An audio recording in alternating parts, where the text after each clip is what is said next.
Hello everybody and welcome back to Let's Play Chaos Head. These two episodes are probably going to sit closer to the 30-minute mark as opposed to usual, just because I've got some personal stuff going on that doesn't really have me quite interested in recording, but I don't really want it to interfere too much with the channel, so yeah. Going to get my timer started. I certainly couldn't have Remy come to my base over the weekend, so I spent a worrisome 2 days alone. Remy had brought me fresh supplies of food in advance on Friday, so I'd stayed shut up in my base without taking a single step outside. But even then, there were countless times when my anxiety almost drove me to email Remy saying, "Please come over." In the end, I never pressed send, but I was only freed from my nervousness during the 30 minutes when I was watching Barachu's latest episode. Even under these circumstances, I made sure to keep up with Barachu. Because if Remy had become that which held me up in the third dimension, my source of support in the second dimension was Barachu, or rather, Sarah. On Monday, when I had somehow made it through the weekend, when I browsed the Phantasm com at Furupara, it was remarkably full of flaming, and I quickly followed a link to @channel. There was an epic thread in progress. Let's see. Fez from Phantasm used to be hospitalized. Kishimoto is the real name of Fez from Phantasm. In the past, she was a patient in a psychiatric ward. The hospital was called AHM. Phantasm is over. Good job making shit up. Sauce, please. Whose eyes are those, lol? Who's Fess? For real? AHM only took super mentally ill patients. Another anti-fan? This is some pretty sucky trolling. If you're gonna start a thread, at least link to a source. Of course it's a lie that Fess was hospitalized. Don't you get embarrassed slandering her like that? I've never heard of AHM. Fuck off. The one watching you is me, Fess. Strike the stake! Strike the stake! Strike it into the asshole spewing BS. The next new-gen victim is gonna be one of you.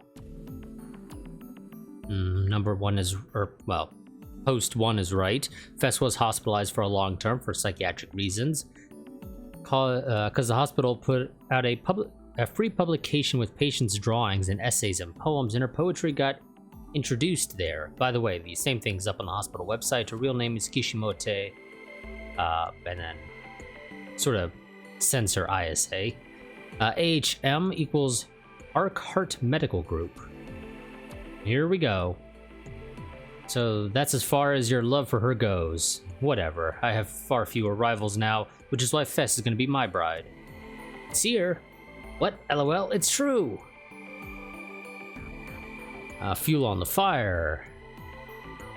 Notification, Phantasm is through. Is Phantasm gonna disband over this? I liked Fess a lot, though in a sexual sense. There we go. That last one didn't quite push the screen up enough to read it. This must be someone's guidance too, lol. The poem there doesn't get used in her songs, does it? Don't quit, Fess. I'm seriously gonna cry. I can kind of understand it. They say there's a fine line between genius and madness. Disbandment flag, here it comes. Tonight I'll be a black mass.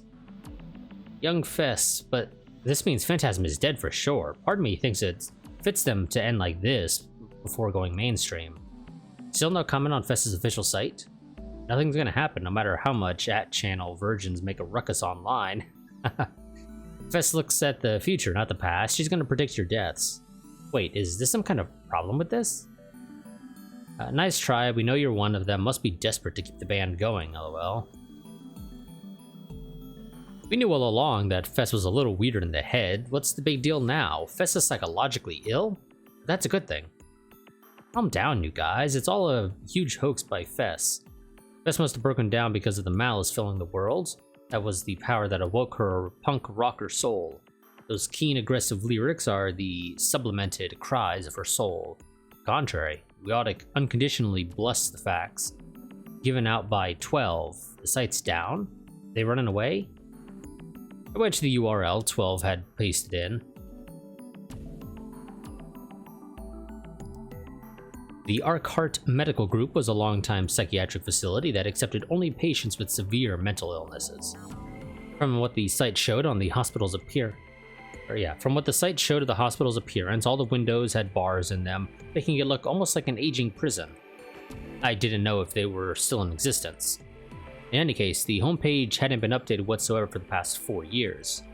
Except, just as the people from @Chan had said, this site included a picture of the young Kishimoto Ayase and a poem she had written. Let's see. The shadow of a wicked heart lurks within you, that which cannot be seen, no matter how I try to leave, unawakening nightmares. Become a sword in the end and come to slash me apart. With the shield called apathy, people evade the flames of war, my reborn battlefield enemies, and those with spirit in their hearts. At times malice possesses its own will and shows us its form. It wasn't that it particularly shocked me. When I was in elementary school and myself had regularly gone to a hospital psychiatric ward, that was why, on the contrary, I sympathized with her. Ayase was the same as me. She was the same as me, even with her incredible aura and her charismatic way of drawing Shibuya's youth to her. This common point between the two of us lent a certain veracity to the hypothesis that she and I possessed the same power, the ability to project delusions into reality. It would be safe to say that this lent me courage and hope. Only, there was just one problem. Up until now, I'd taken everything Ayase told me at face value, but that might have been a mistake on my part. How to obtain a D-sword, that I would be saved if I obtained one. I began to have doubts, not about the phenomena she had shown me, but rather about the words she had spoken. Should I believe her, or... The abrupt sound of my phone's ringtone made me jerk. Cell phones sure seemed to enjoy catching me by surprise. This was what I hated about them. Clicking my tongue, I picked up the phone as it went on ringing even more annoyingly. The caller had to be Nanami. She was definitely going to shower me with her useless and belated complaints again. Ah, what a pain. Was what I thought as I pressed the button to put me through and laid the phone against my ear, all without checking the caller's number. Why, just this one time, hadn't I checked the caller's number?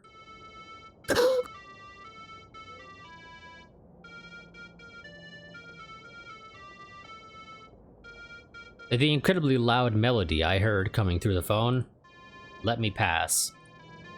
I hastily confirmed the number displayed on the LCD screen. This number, as I thought. No. Why? Wasn't it supposed to be out of use? When I had Nanami call it to make sure, hadn't that announcement played at us? Or else, had the prankster brought the number back? Panicking, I turned back toward the center of the room. Surely Rimi would be there, and she'd give me some kind of advice. She wasn't. Of course not. Rimi was taking classes at school right now. Because I told her ahead of time that I wouldn't be going to school today, she hadn't come to pick me up in the morning. As I stood there, shaken up, Let Me Pass continued playing through the cell phone. A full minute had already gone by. I'd only caught a little bit of it before, but I'd heard some noise aside from Let Me Pass. Even if you limited it to only the sounds I could recognize, there were car engines and people's footsteps, so it must be outdoors. Who the hell was the person calling me? I could only think of one who might set up this kind of hoax. Shogun. Troubled, I looked at the Sarah standing next to my PC. Sarah faced me with the exact same smile as always.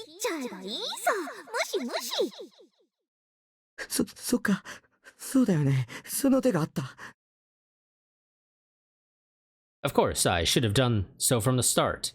I laid my thumb against the phone's end call button, but for some reason, before I cut it off, I thought I'd listen to Let Me Pass one more time for a little bit longer. It felt strange even to me. It creeped me out, so I should have wanted to end it as soon as possible. I, mostly unconsciously, took the cell phone in my grip and lifted it to my ear.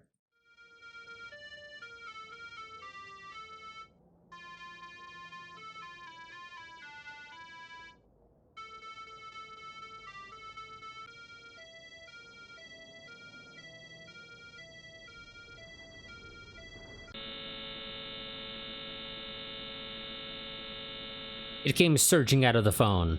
Ghastly pain. The voice of a noise like ultrasonic waves. That sound infected my body. An impact like lightning struck my head. My whole body went petrified. I screamed my lungs out, but I couldn't hear my own voice. It boiled. My brain.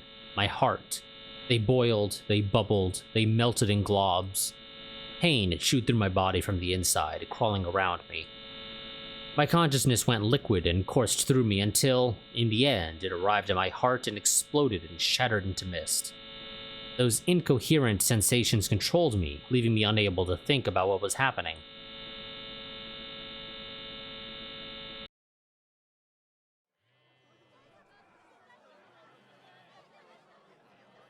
When Kusunoki Yua slowly opened her eyes, she saw that her class, Year 3 Class B, was in an uproar.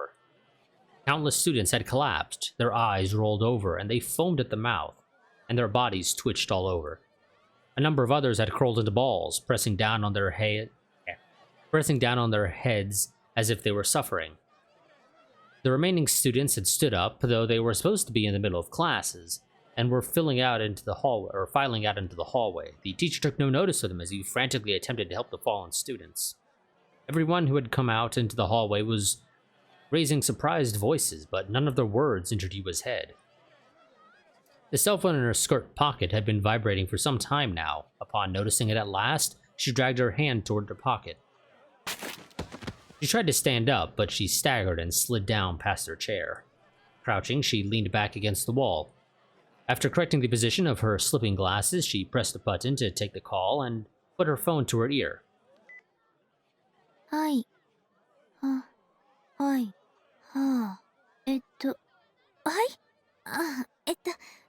一応大丈夫です。 Yua made a grimace and pressed her forehead as she answered. But the commotion of her classmates in the hallway and her teacher's voice as he called, "Hey, hold on!" to his prostrate students, sounded to her like something taking place very far away. はい。あなたは、はい。はい。そうですか。それで、Blanching, Yua gulped. She covered the phone with her hands and dropped her voice. Her tone was clearly unsettled. そんなわけないんです。だって、本当は。 Having said that much, Yua fumbled with her words and hung her head. 本当は、私、だったのに。 The racket from the corridor grew louder still. Everyone was looking in the same direction and pointing and wearing anxious expressions. The hallway windows rattled as if a strong wind were blowing against them. はい。そうです。私の妹です。はい。わかりました。 Feebly bowing her head at the end, as though the person she was speaking to were right in front of her, Yua cut the connection. And she raised her head, casting a glance at the window beyond which everyone was pointing. 空が。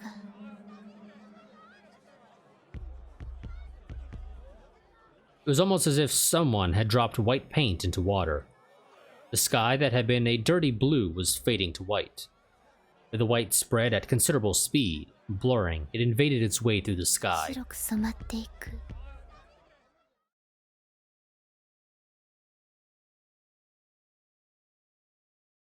Now, I don't think we've made it this far when I did my original Let's Play back in the day, so... This is all new now at this point. Under ordinary circumstances, being released from a long investigatory headquarters meeting would have left Ban Yasuji feeling refreshed. But that certainly couldn't be said of today, when he left the other detectives and went up to the windowsill to irritatedly place a call to his junior.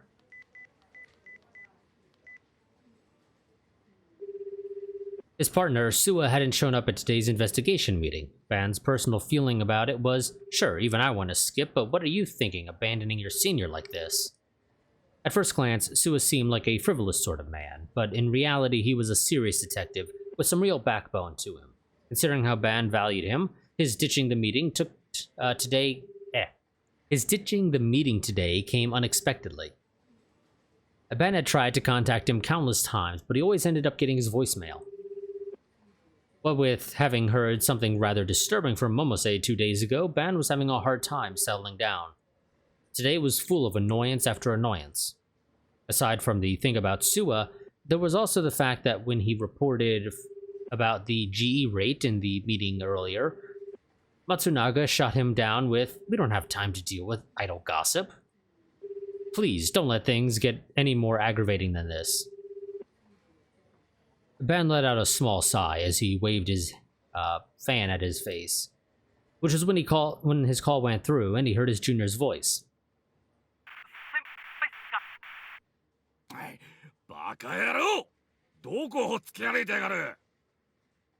The connection was terribly low quality. Ben scratched at his short hair, wondering where in the boondocks Suwa had gone off to.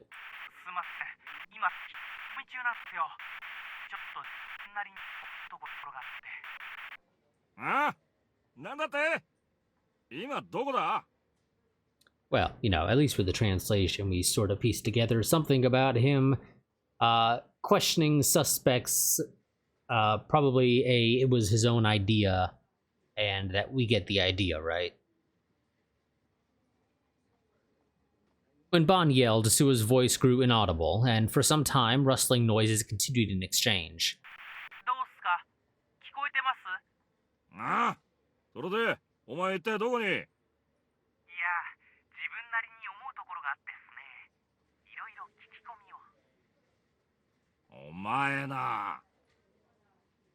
He couldn't praise Suwa for taking unauthorized independent action. Since Bon himself was constantly taking unauthorized independent action, however, he couldn't help smiling dryly at the thought that maybe all their time together had led to him having a bad influence on Suwa, his junior.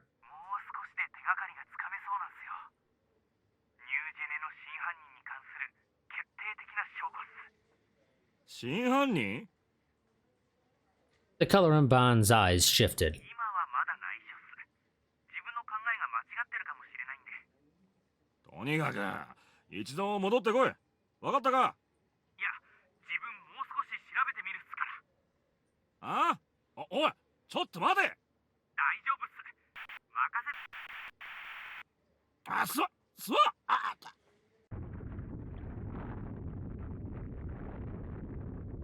Right then, the area at his feet began shaking.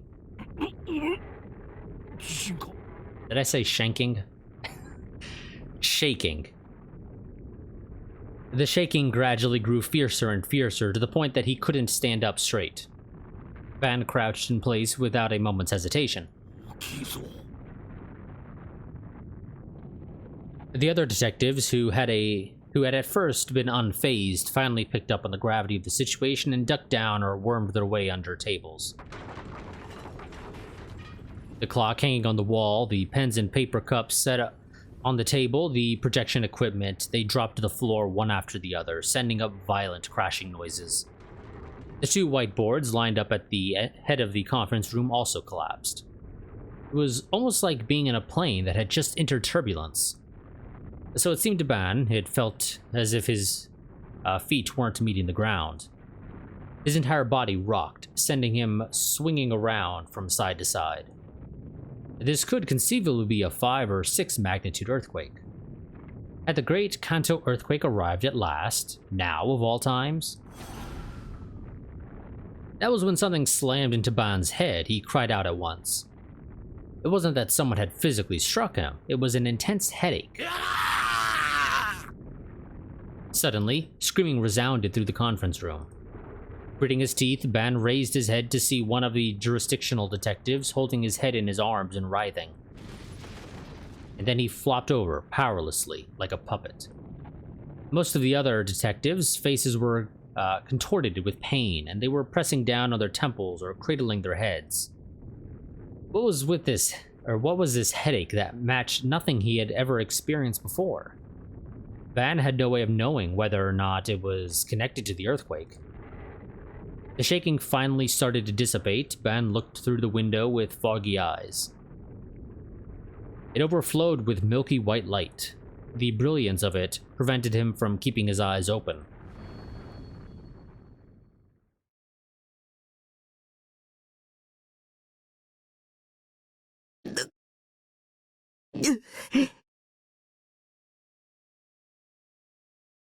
Assaulted by head-splitting pain, I opened my eyes. I realized I lay collapsed face down in the middle of my room. I tried to get up, but as I did, pain raced through me as if my headache had infected the rest of my body, and I immediately moaned and borderline fainted in agony. After about 5 minutes worth of writhing around, when the pain had started to subside minutely, I grabbed one of the legs of my bed to pull myself up. I used a hand to wipe the greasy sweat off my forehead. The room was in a disastrous state, as if a storm had passed through it. All of my brides, who had been lined up on their shelf, were now toppled over or had fallen to the floor. The bed was tilted, and the manga volumes and Arrowgate packages piled up on it had come tumbling down, scattering across the floor. What the hell had happened? If I remembered correctly, someone had called me, Let Me Pass had played through the phone, and as before, it had transformed into something like an ambulance siren by the end. Right. I'd heard the ground roar at the same time that the buzzer sounded, and immediately afterward, I'd been consumed by the sensation that my entire body was boiling and melting. I had absolutely no memory of whatever came next. My mind went blank. It couldn't be. Electromagnetic attack by Shogun? Maybe Shogun was capable of carrying out the same sorts of things as the system described in the patent I'd found earlier. Such things made me shudder. Or such thoughts made me shudder. Enduring my headache, I looked up at the ceiling. I didn't see anything there, of course. If he were recording my thoughts, it'd be from a satellite's distant, upper atmosphere orbit.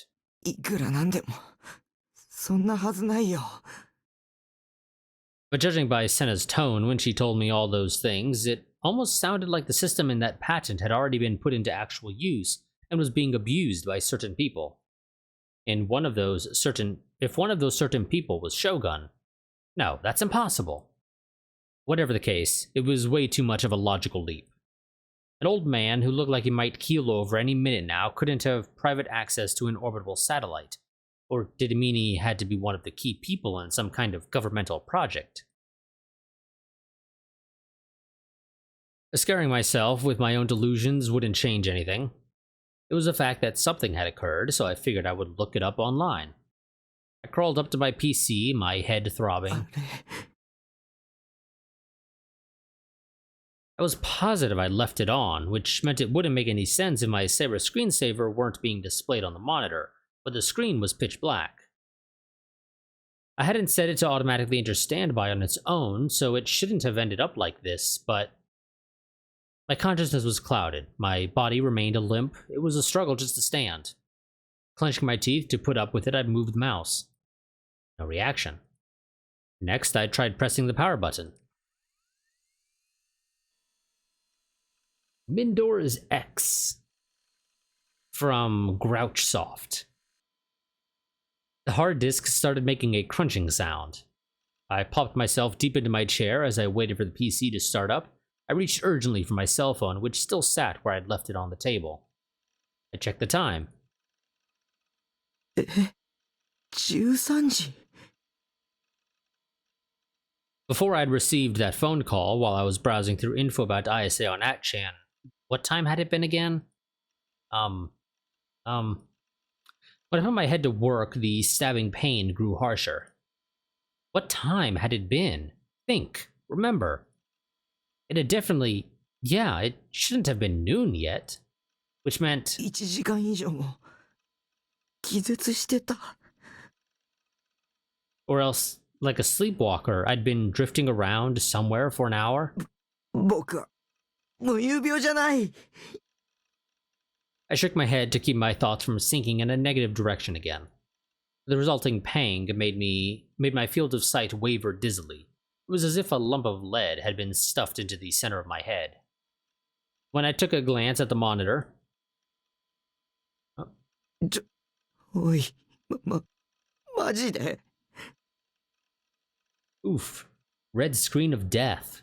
If a driver is identified in the stop message, disable the driver, check with the manufacturer for driver update, try changing video adapters, check with your hardware vendor for any BIOS updates, disable BIOS memory options such as caching or shadowing.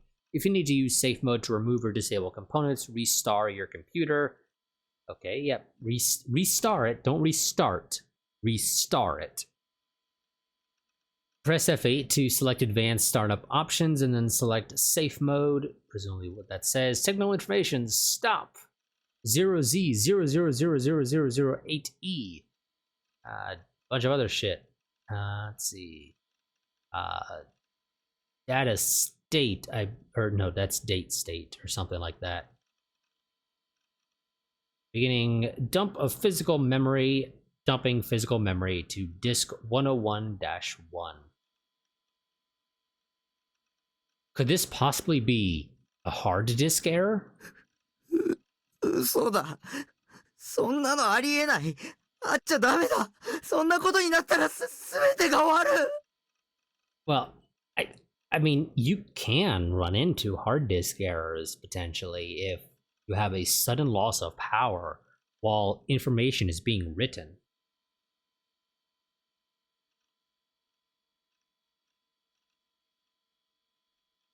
And of course, an earthquake can also potentially cause problems because a hard drive has spinning platters in it with a read head. You can think of it as like a record player. If the vibration of the earthquake is bad enough, it can potentially cause the read head to smash into the platters, potentially damaging the disk and causing disk failure. And depending on where that disk failure occurs, could result in your system not booting. I used to have an external hard drive that I would record to back in the day, and it would sometimes fall over because just, I guess, the way my house was leveled and the desk was leveled and everything would result in sometimes slight movements could result in the external drive just falling over on its side. And eventually, that caused it to die. My gigs of 18 plus moe artwork. Oh no, not the ecchi moe artwork. My Eroge save data. Well, I guess this is a little too early for you to have cloud backups of your save data. My bookmarks, the sites I made the rounds of on a daily basis. I guess this would also be a little too early for your browser to have sync functionalities. My minimum attendance shift chart. Would this have been too early for Google Sheets to exist? I don't recall exactly when this game takes place. I realize he's using a CRT, but in one of their re-releases of this game, it moved the year forward somewhat, so I think like 2008. And I don't think that was a major shift forward. I think that was like a couple of years at most that they moved it up. So this is like maybe supposed to be like 04, 05, maybe 06. I want to say. I don't exactly recall. But ChäoS had in Noah, I think it was called, was a re-release of this game. And like I said, one of the big things it made was that it shifted the year slightly forward, bringing it a little bit closer to today. So I don't know when Google Sheets, the first version of it, was released, but if it had come out and you were using it and had your minimum attendance shift chart there, you would have had no problem. You would just log into your, I guess it wouldn't be Google, it'd be like a Moogle account or something like that, they'd call it. You know, avoid mentioning any actual existing companies and whatnot. And more than anything, that which was more important to me than anything, my ESO save data. Okay, ESO is supposed to be an MMO, right? Your save data should not be saved locally on your machine. You might have some things like your specific configuration for like graphic settings, sound settings, key bindings, etc., but your character data should not be on your local machine. I mean, World of Warcraft came out in like 2004, and your character data is not saved on your individual machine. Ultima Online, admittedly I never played, but would imagine your character data was not saved on your local machine. And it was more than likely saved on on the company's servers. Would be my guess. Same with all those early MMOs. I highly doubt any MMO, realistically, was dumb enough to save your data on your local machine. Because then if you don't have proper systems in place to ensure that people don't modify their character data, people could easily create a character, modify data, log back in, and all of a sudden they're playing a god tier character on something they made like an hour ago or something. So apparently ESO here, which is not Elder Scrolls Online, I guess they were dumb enough to store character data on your local drive for some reason. Which would also make installing it on multiple machines throughout the years kind of a pain, because you'd have to copy over that data, otherwise it gets lost. Which is just another reason why you wouldn't do that. That is a terrible decision. We'll keep going a little bit longer for just a moment, just to sort of move away from the red screen of death, but then that'll be the end of the part. Did this mean that anything and everything had vanished? I wanted to scream and cry in frustration. I wanted to bang at the keyboard. I wanted to kick the wall, and even now I wanted to make sure of whether or not a restoration was possible. But my body felt as heavy as always, and my headache wouldn't recede. And it was all I could do simply to sit limply in my chair and bite my lip. It was over. My life was over. The deletion of my ESO data meant I no longer had any reason to live. Everything stopped mattering to me. It had all burned down, or burned away. Just kill me. Okay, and that's gonna be it for this part. I will see you all next time, where we will go ahead and continue through this little dream sequence-like thing that we're evidently going to be going into with Sarah. It'll probably have a decision regarding delusions, I imagine. But yeah, so that'll be it for this part. I will see you all next time. Quick reminder that I do have a Patreon and a Discord. You can find links to those down below in the description. I do highly recommend you join the Discord, because that is my go-to place for posting about what goes on with the channel and any potential changes that happen regarding recording schedules, streaming schedules, etc., etc. As for the Patreon, that is one of a number of ways to support the channel. The two biggest ways to support it are via Patreon, or if you don't really care about the goodies that Patreon provides, such as early access to videos, and you just really want to support the channel and make sure the channel gets more of the money directly, then your best option is probably to support the channel via Streamlabs. The Streamlabs themselves doesn't take a cut, and so the only cut that will be taken is via like PayPal, Skrill, etc., for transferring the money from those wallets into my actual account. And so there's less fees there, because with Patreon takes whatever it is that their cut is, 8-10%, something like that, I think it is, if memory serves me correctly. And then the 25 cents it is to then also transfer after their cut into my account. So if you don't care about the goodies, the best way to support the channel is more than likely, I'm going to say, via Streamlabs, because there's less middlemen that take fees at the end of the day. So I'll see you all next time. Until then, goodbye and farewell.